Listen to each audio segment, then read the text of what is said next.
there are a lot of different legal claims that you might have against a police officer.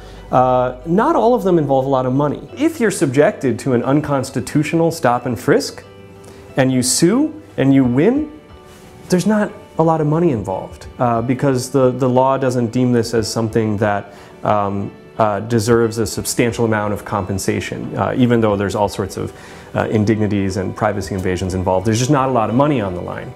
Contrast that with a case where a cop, fires a gun, uses a baton, something like this. It results in sort of immediate and visible injuries, and those are compensable under the law. And so there is a fair amount of attention focused on the use of force because that tends to give rise to the claims with the big dollar signs.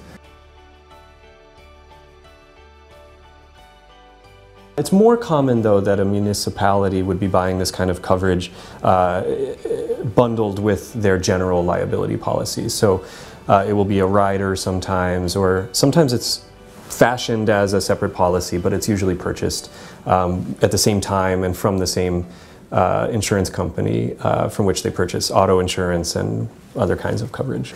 And so I was really interested when starting this research about the notion that these insurance companies were physically, present in police departments and talking to police chiefs and doing sort of interactive stuff with police departments, because I don't think a lot of us thought about them as one of the players that shapes police behavior. So what do? Well, they do the same stuff that they do in other contexts, like, let's say, environmental risks. They do a lot of education.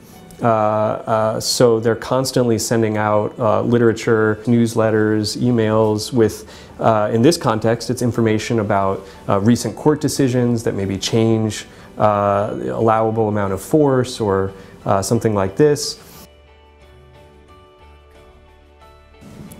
They are talking about this. I remember a particular conversation I had with an insurer who said, the truth is, after Rodney King died down, in the mid-90s, we haven't been thinking about it so hard as we are right now. It died down, other issues took center stage, there was concussions, there's playground safety, there's food safety, there's all of these things to worry about. Around the time Rodney King happened, we were very worried about police brutality, police misconduct, and we did a sort of wave of reform and pressuring departments to adopt better policies, and then it kind of receded and other things took the foreground.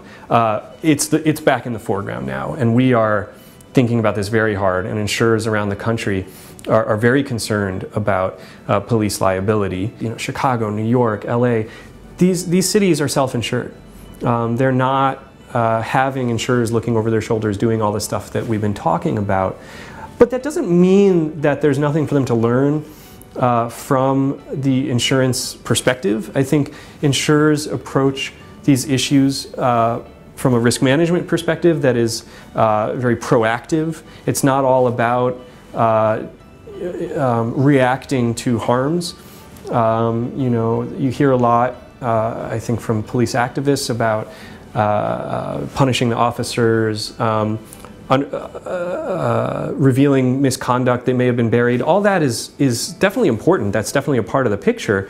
But I think we also need to be thinking more proactively. And I think that just spending some time thinking about how you would manage this risk if you were insuring this risk, even when you're talking about a self-insured city, it can bring a lot of value to the table.